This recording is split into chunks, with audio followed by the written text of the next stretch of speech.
Welcome to the Cycling Matters podcast, your weekly dose of local cycling news, culture, tips, product reviews, and discussions about our love for bike. The Cycling Matters podcast is brought to you in cooperation with Ciclo.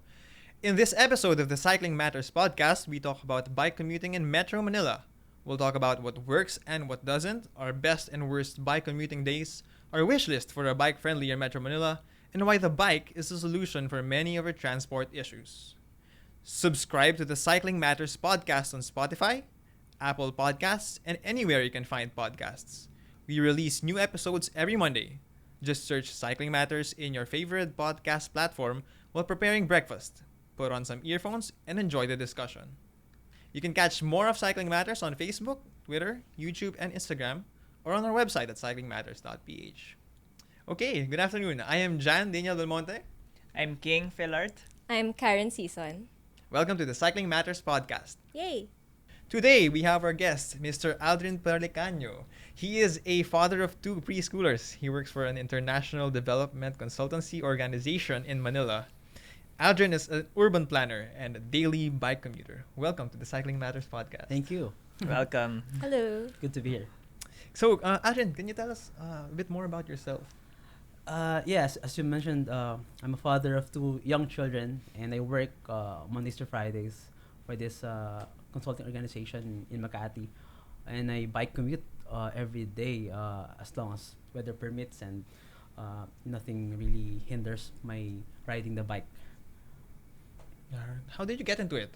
Cycling, biking? Nagsimula ako 2015 as a regular bike commuter. And it really started because I used to work in Ortigas. 4 kilometers lang yung travel ko from where I live, and it really got to a point that yung 4 kilometers na yun would really take me like an hour. So lagi ako na-late sa office. And the frustrating part is yung hirap talaga ng commute is because coming from Rizal, yung mga public transport like jeepneys and the buses, laging punuan yan. So araw-araw, lagi akong either sabit or kung makakaharap ako ng pwesto sa bus, laging literally my face would be on the glass, on the windshield. So nagsabi ko, this is really getting not really out of hand. So and then what really led me was because it really pushed me to walk actually bakit ng Ortigas Avenue. So I told myself, kung maglalakad lang din naman ako, I'd rather move faster than walking, and that's by cycling. So pero back then 2014, I didn't know how to ride a bike. Oh, wow. Never had a bike growing up kasi yung nanay ko takot eh. Daw sumemplang, whatever. So and then pero nung time na yon, I was already aware of these groups of biking enthusiasts, particularly holding bikes. So I got to one of their Sunday assemblies once a month. I got to see some bikes. Pero since nagmamadali akong magka-bike, and then yun yung accessible sa akin because design-wise, mababa siya, good for beginner. So I hurriedly got a bike for me, a folding bike, which I really didn't do much research. So kung kailan nabili ko na, doon ko na lang nalaman na ang dami niyang problema for geometry, for components. So yung pinanggastos ko pa, really mas mahal pa sa halaga ng original na presyo niya. And then starting out, I just asked one person from that group na samahan ako because he lives nearby. So sinamahan niya ako one morning, packet ng Julio Vargas, sabi niya. From there, nagtuloy-tuloy na because of the short distance lang naman. Pero nung time na yun, either nasa sidewalk lang ako dahil malapad naman yung sidewalk, or magka-counterflow ako sa kabilang side eh. Dahil during mornings, walang bumabang kasakyan. Paakit naman ng Ortigas. So right. They're all going to Ortigas, yes. Not coming from. Yep. Around how many kilometers do you ride every day on average? When I got a new job in Makati 2016, so meron na akong 2 years of experience riding my bike 4 kilometers one way. That tripled. Ngayon, daily I ride 13 kilometers one way from Pasig to Makati. Nice. So 13? 13, yeah. So one way. Oh my God. So per day 26. 26. So how long does it take you? Gaano katagal yung commute one way? 13 on good kilometers. conditions, like kung friendly yung mga stoplights. Kung lahat, White Excelente. chance. kung lahat green, ano yan, Sobrang like feel good no? mga 35 to 45 minutes. Wow. Tuloy-tuloy. Pero syempre, kung hindi naman, like an hour, 60 minutes. But still better. Oo, But- kasi Hmm. one time, isang beses lang ako nagtry na mag-UV Express pa uwi ng bahay. 2 hours. From Ayala pauwi ng 2 hours yung like nakasakay ka na or kasama like Well, may pila. wait, may pila kasama or na yung hintay, which is everything. But, Around but hours. still, that's 2 hours. 2 hours. 2 hours. And that's one way. So, kung Oh, no. kung kumita ako sa umaga rin ng public transport, like 4 hours a day, that would be like 20 hours in 1 week. Ubusan ng battery to, no? It's like Pila-pila lahat. part-time job na yun. Oo. Yeah, exactly, di ba? So, and that's why ang importante sa akin because, you know, I've got 2 very young children na gusto kong pag alis ko gising, pag uwi ko gising. So, that really Yeah. led me to biking. Yep. As Right. transport. So you're part of, or actually, you represent MNL Moves, or how do you pronounce it? MNL, Manila Moves. Okay. Oh. Yeah, well, I ran this Facebook or mostly mga social media accounts, Manila Moves. I started it, I think, early last year. Started with Facebook, then I did Instagram, Twitter. It really started because that's my way of debriefing my ride. Like yung sariling debriefing. Oo, kasi like kinat ako ng isang jeep or private car Nice. or yung isang nakamotor or Yeah. even kapwa natin Siklista. na or actually especially now like rainy seasons, 'di ba? Medyo pet peeve ko yung mga walang tapalodo, walang fender. Oh, no. Oh, I'm so Like sorry. 3 meters. Don't worry, I have a fender. Like 2 or I'm 3 okay. meters behind and it's still parang Sa mukha ako, 'di ba? Sad. Yun. So, it started in that way na I would just write up something just to process. journal pala siya. parang Oo, ganun. oo. Doon siya nagsimula. And then I started talking to people as well during stoplights or water break. Mga Shimanong, mga Shimanong, Yeah. yes. Yeah. awkward pa nga eh. Sabi ko, Tay, saan galing yan? Meron na akong set question eh. Saan siya galing? Saan siya galing? And then, like 8 out of 10, they would really open up and Yeah. just share Mm. as well na galing ako dito sa Ayala, going to Cainta or Antipolo. What's the farthest na parang Na saan nakausap galing? ko? Like somewhere in Bulacan eh. Bulacan. No? Na regular? Na regular, Oo. every day. Oh my God. Tapos, sabi niya, kahit saan daw. Kahit saan, Paranaque. Mm. Kasi ano siya eh, like, pintor na, Oh, wow. na he would accept paint jobs everywhere. So, mga ganon. Tapos, meron from Rizal to Manila area, aircon technician. Kasi doon siya may shop, yung brother niya. So, iba't ibang kwento. Very familiar nga. Like 3 weeks ago, I was riding along Ortigas Avenue. And naghihintay ako ng red light to turn green. Tapos biglang sabi nung motorcycle rider sa kaliwa ko, sabi niya, "Nice bike, sir." So parang, whoa. Usually, motorcyclists, minsan, sila, diba? Medyo aggressive sila, parang Yeah. they're annoyed at us. Pero ito, ginreat niya ako. Sabi ko, "Cyclista din kayo, sir?" Sabi niya, "Oo, boring nga ito." Talaga? Oh, sabi niya, kaso, layo na nung travel ko. So, na ako, motor na raw siya. Pero sobrang miss niya raw mag-bike. True. May naalala akong kwento. May kumuusap din sa akin na nakamotor eh. Tapos sabi niya, "Sir, ganda ng bike niya. All aluminum na ba yan?" "All carbon na, sir." Okay, back to you, sir. Okay, so Manila Moves. So you mentioned Facebook, Instagram, and YouTube. May videos Yeah, na. meron naman. Pero not really regular.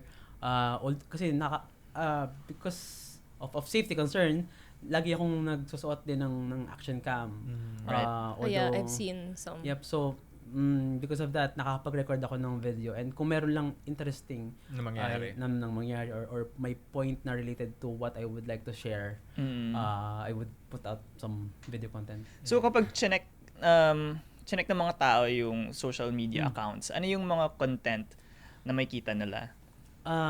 Well, mainly it's really because I'm an urban planner.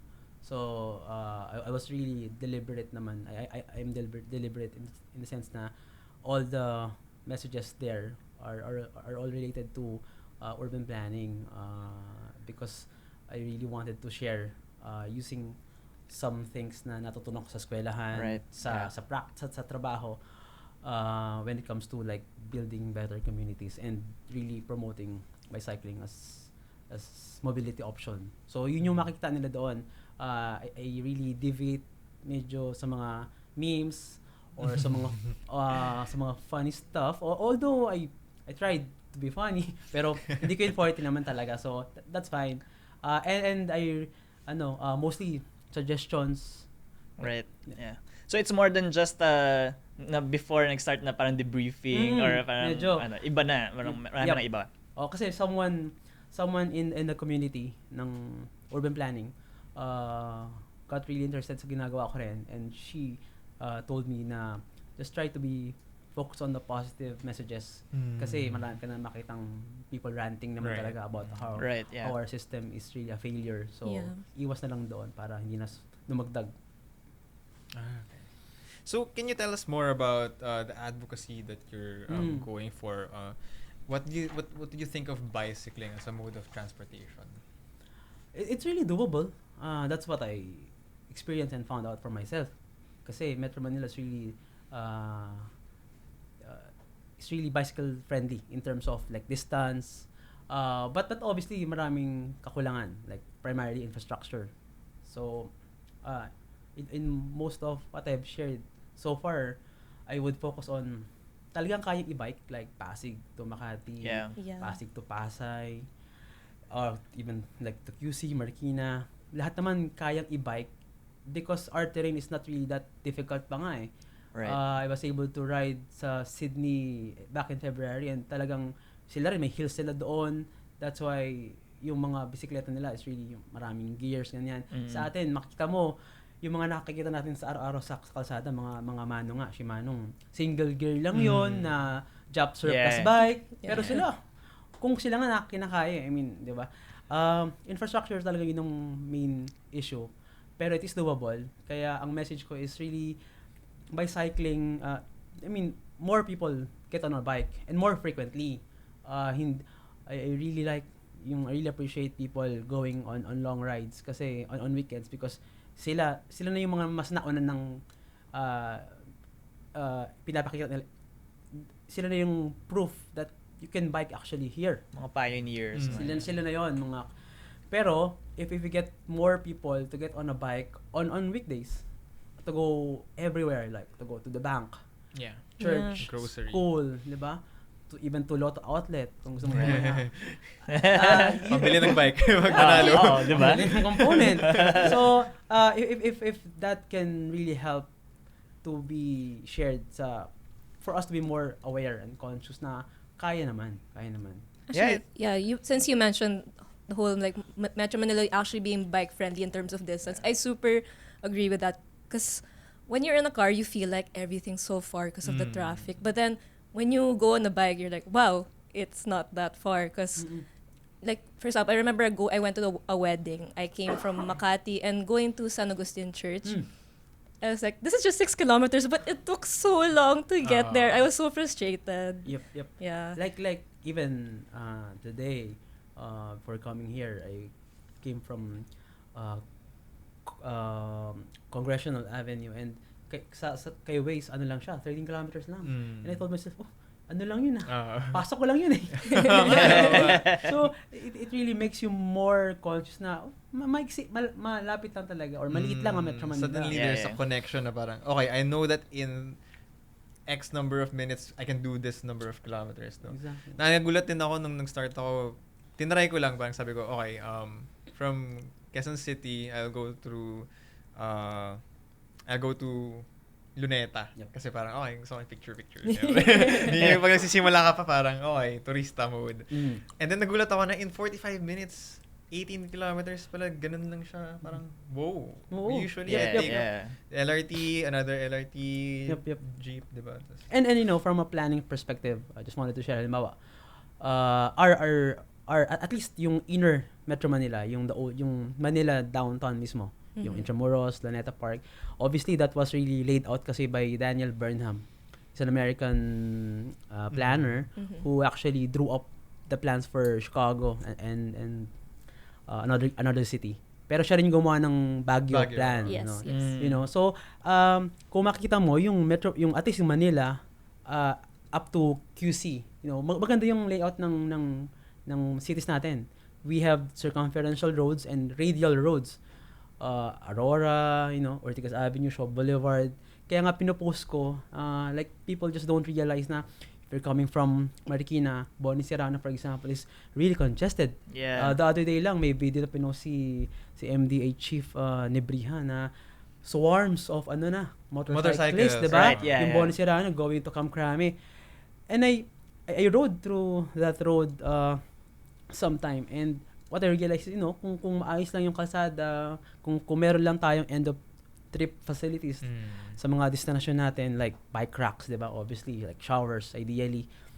People coming from the east, Marikina side, Katipunan side, Tandang Sora, even as far as like Fairview, could ride their bikes going through Boni Serrano and on to their destinations, to San Juan, Ortigas.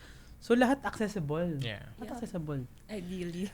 Yeah, it's actually parang a fresh idea for, hindi naman fresh idea, but it's really interesting to note na parang bike friendly yung Metro Manila, because you know, I'm sure like sa unang impression, like what? Yeah. What are you doing? Bike friendly? Actually, mamatay? when Alden Gusto first mo mentioned that, mamatay? I was like, talaga ba? Yeah, but it makes sense, diba? Like everything's accessible by a bike. Parang everything's close pala.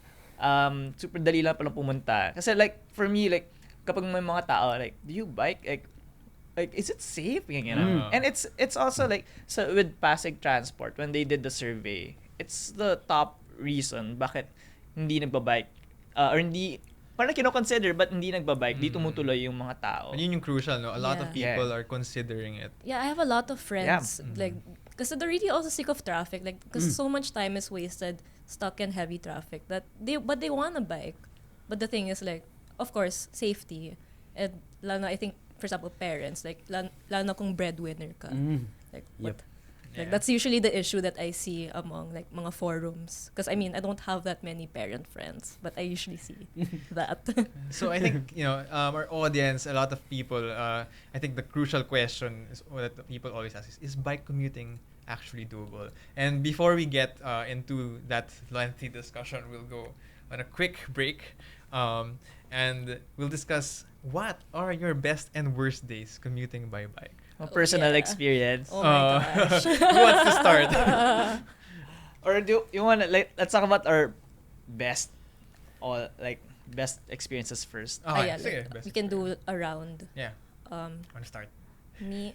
Wait, I think someone else, because Okay, I know my I'll worst. start. I know my Ah, worst. ah, I really sige. know Your that. worst. Puro worst, no? Sige, I'll start. Well, I usually bike commute sa Ortigas, and then like sobrang joy kapag nag-align yung stars, meaning yung stoplights. like green, red, tapos bigla green. Like, yun yung best for me. It happens like 1 out of 5 times. Sobrang saya. Parang parang biglang naging criterium yung Biglang naging ganun time yung feeling. trial. Time trial. Parang, Parang dapat maganda form ko, baka yung manonood. the odds are in your favor. Oo nga eh. Parang ganun. So that's, I think, my best. Your best days in commuting. Yes. Ako, best days ko in commuting are always when I get to wherever I need to be or I'm in a meeting on time. And I have to wait for those people who who are coming by car. Kasi dati parang lagi akong may guilt na when I was used to drive a car. Na, late na naman ako, lagi na lang late. Or parang, when that dreaded moment when you realize na, okay, I have to text the group chat and say, guys, I'm late 10 minutes. That's me. Diba? Yung ganun. So parang, just the parang peace of mind na, okay, alam kong makakarating ako doon kahit ano mangyari. Kasi lahat ng bagay, malulusot ako. Yun, every time, pag on time ako, yun yung best days commuting by bike? Ako, basta makarating ng opisina actually ng maaga. And for me to be able to like, pag in office, I'll be able, I still have time to get a coffee. Yun. Yun yung best na days of commuting. Yep. Hindi ka naghahabol talaga. Yeah. Okay. What you, Karen? So for me, well, I think medyo opposite yung sa akin is like, I like it when like, I know I'm running late, but then I somehow make it on time. Because okay, this always happens to me. Because sometimes like I bring my bike on the P2P from Makati to Katipunan, UP Town Center, and there are times like I wake up a bit late, and then so I'm really rushing, and then like it's so funny. Like I'm just like, oh my gosh, am I going to make the next P2P? And the last 2 times I did it, like I made it, and that really makes me feel how great it is to have a bike, because I feel like if I were in a car, even though technically like a car can go faster, you would have to wait for the stoplights, and you have to pass certain places.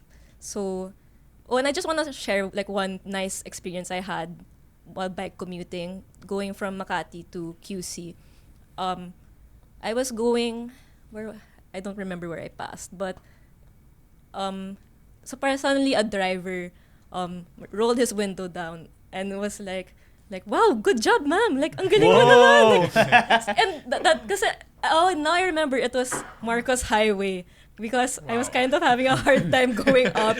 So that was like motivation for me because yung Marcos Highway going back to Aurora Boulevard. So, Katipunan, barangay. Yes. And because I'm personally not a very good climber. Yeah, so that's usually like a struggle for me. So just hearing like an actual driver, like not against me, and actually giving me support na like, ang galing mo, ma'am. Like, so I think like that was a pretty good day for me in bike commuting. Gusto kong balikan yung sinabi mo about drivers would have to wait for the stoplights. Yung bikers naghihintay rin ng stoplights. Yeah. Oh my gosh, I'm so sorry. Okay, I'm a law-abiding citizen. Just saying. I'm so sorry. Okay. No, no. Actually, that's okay. I think we want to encourage also our fellow cyclists. No, I follow rules, guys. I'm so sorry. I didn't mean it that way. As much as possible, let's try to be follow. We want to maintain order. Parang ganun yung concept. And of course, we also want to make the reputation of cyclists, like as law, because we really are law-abiding citizens. We just wanna get to where we need to be safely.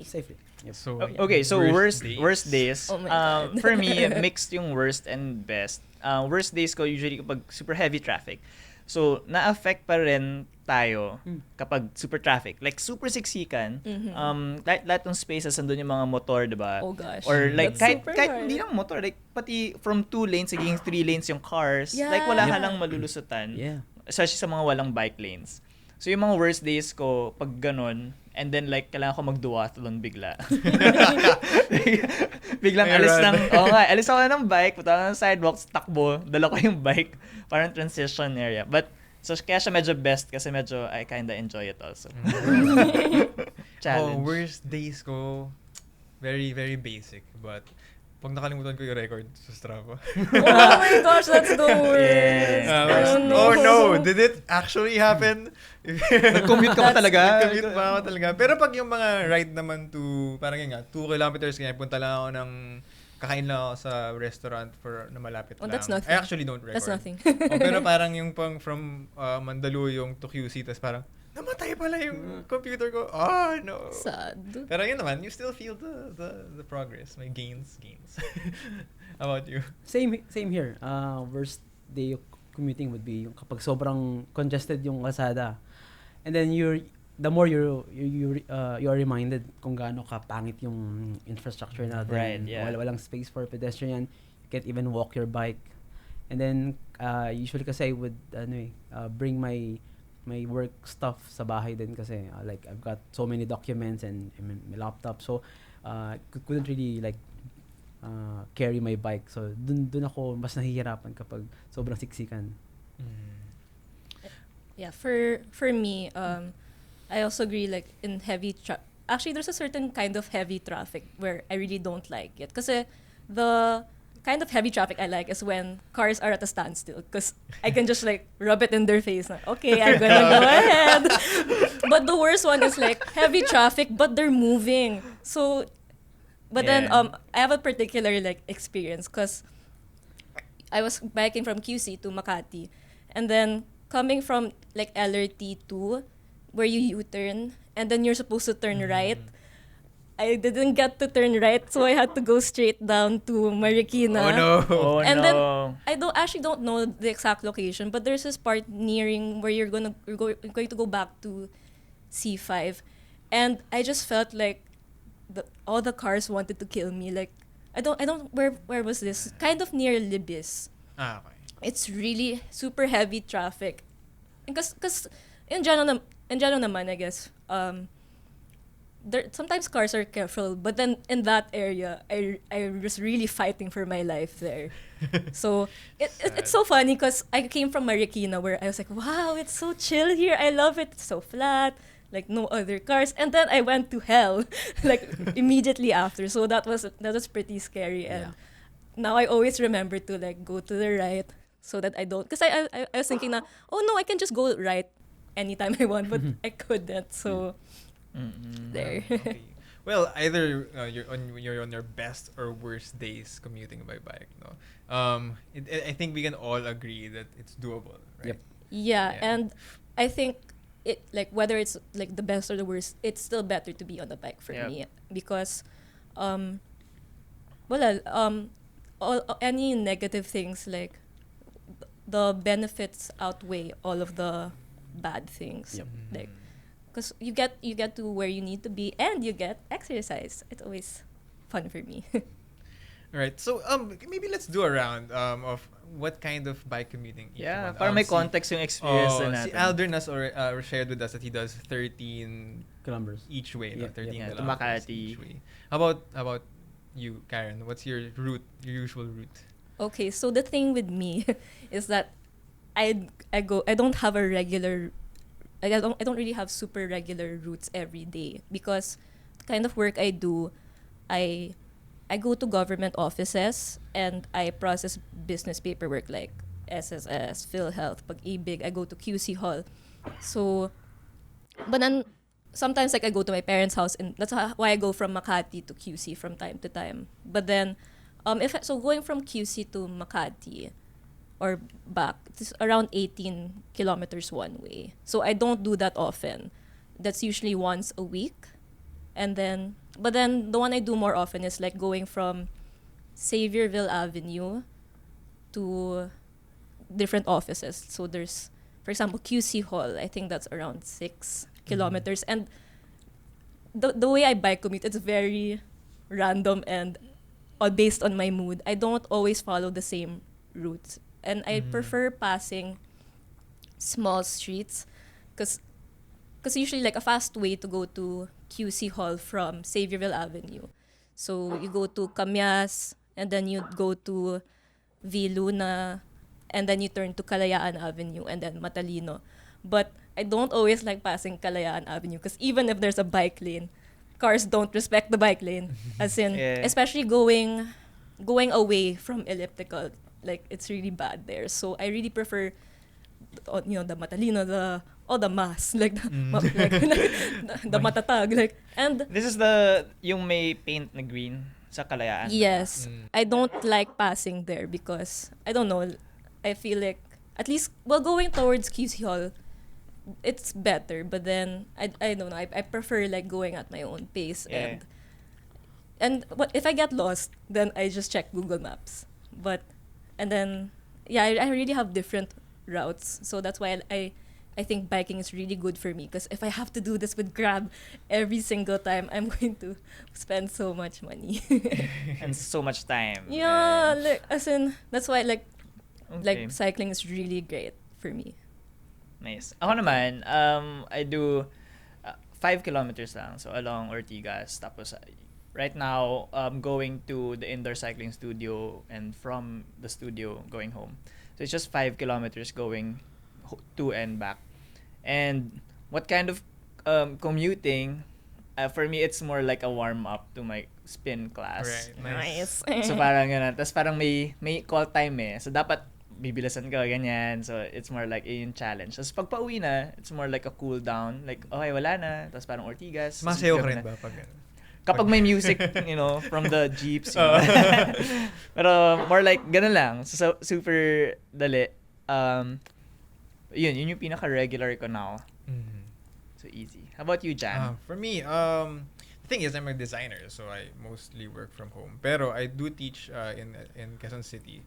So every Tuesdays, Thursdays, and Saturdays, that's when I really bike. From Mandaluyong to Quezon City. It's around 11 kilometers. So I go from Pioneer Street and then Shaw, tapos dadaan akong Meralco Avenue, kaliwa ng Ortigas Avenue, then I'll pass the EDSA White Plains bike lane / pedestrian walk pathway, diba? And then turn right to White Plains, and then until I reach Katipunan Avenue. Okay. I enjoy it. I just moved to Mandaluyong a month ago. Yeah. And I thought at first na parang, baka maging dependent ako on my motorcycle. Pero hindi. Lalo kong hindi na parang, nag-rot na yung motorcycle dun sa Right. office na iwan ko na dun. Okay. So, pag-usapan natin yung mga commuting experiences natin, like lahat tayo. So I wanna know, maybe for the last part, like, kasi parang pag-usapan yung problems, pag-usapan yung good stuff in Metro Manila, but more like, andun pa rin mga problems, andun pa rin yung mga factors na nag-hinder for others to bike. So, what do you think are like, mga things that should change para mas maging bike-friendlier pa yung Metro Manila? Ano yung mga gusto natin makita, mangyari? Sino yung mga involved? Ang daming tanong, no? But, like, you just wanna know. From different perspectives, from an urban planner perspective, for example. Well, you actually spot on yung comment mo, no, na talagang maraming tanong because marami ring dapat ma-involve. In what I do in Manila Moves, I try to talk to a number of people. So like, just to share with you, I'm in talks with the Dutch embassy since early this year, pero yung conversation namin is really just for them to be able to help us think anong pwedeng nilang itulong sa atin. And so they're coming up with this public diplomacy events, and then I have talked to like local government units, but obviously from their end it's really influencing the infrastructure and policy, but it will take time. And then I'm working with different bike companies just to connect them to like regular people or people with zero knowledge who wanted to start bike commuting, to get to know more about their products that could help them. So different parts of it. Pero I think just to give it some structure, I think we can break down the problem into like short term, medium term, and long term, diba? Okay. So like kung short term talaga, ang concern natin is really for us to ride a bike, dapat merong like bike racks, mga basic bike racks, right, yan. Para people wouldn't have to worry about where to put their bikes kapag nakarating sila sa opisina, sa simbahan, sa bangko. That's why I take photos ng mga establishments kung may bike rack man or wala. Kung meron man, is it good design? Baka naman pwede pang ma-improve. Yes. Actually, that helped me, like, cause I think I remember you took a photo of the one for PhilHealth, yes, Pasig, and cause I was like, okay, I was always wondering where I could park if I'd go to PhilHealth. And then apart from bike racks, syempre, like I would suggest putting up bike boxes sa mga signalized intersections. I took photos. Yung drawing ko na lang na, and then just to give us some safe space. When we reach a intersection, tayo mauna. Pag nag-green yan, we can safely go ahead and go back to the safe side of the road. So yun yung mga low-hanging fruits na kaya namang gawin eh. How would we explain, to like drivers na parang, bakit ka maglalagay ng box sa harap namin? Diba? Well, I think the proof of concept is already there. kung mapapansin nyo sa mga intersections, laging nauna yung mga siklista. And even motorcyclist pa nga eh. Pero all the more that we have to get that space for us. Kasi, obviously, wala tayong motor. And then, kapag nag-green yan, eventually, ma-overtake naman talaga tayo ng mga motor vehicles. Mas mabilis sila. Pero we just need to get that 3 to 5 seconds ahead of them. So, and then, that's really common sense actually. Pero, unfortunately, alam mo naman sa atin, we live in a society, in a community na where we tend to be over legalistic eh. That's why I That's went, so true. back in July last year, I went up to MMDA, just a regular citizen. I set up an appointment with this director who handles the bike lane projects nila, and I explained to her this bike box concept. Na hindi ko naman concept, it's really from elsewhere na proven naman. Pero sa kanya parang it doesn't really make sense sa kanya. So I think ano pa yan, more of engagement pa with them, trying to make them realize na may mga options naman. Then medium term, tsaka long term, obviously policy. Right. Medyo mas maraming trabaho. Gusto kong balikan yung about bakit ba may mga bisikleta, yung mga cyclists na nasa harap na intersection. For me kasi imagine ko na parang nasa pro race, professional race na you need to fight for a position. In a intersection, by the time mag-green yan, lahat mag-go. Yep. Motorcycles, cars, you need to fight for your position na makatawid ka safely. Pag nakatawid ka, nandun ka sa tamang position. Na hindi ka nasa gitna with the motorcycles, yung ganun. Makatawid ka na safely. So maybe baka may mga nagtataka. Bakit ba't nauna to? Nagmamadali na ba to? It's not just about that, you know. I think one challenge din kasi siguro for drivers to understand it is the patience it requires. Yes. Syempre as cyclists, sometimes we fumble, minsan ako nagki-cleats ako pag nagko-commute, so minsan hindi sumabit, hindi nag-clip yung Yeah. That happens to me tas also. biglang, di ba mayroon mga drivers na 0.3 seconds. Oh my God. Oh. Wala Sobra.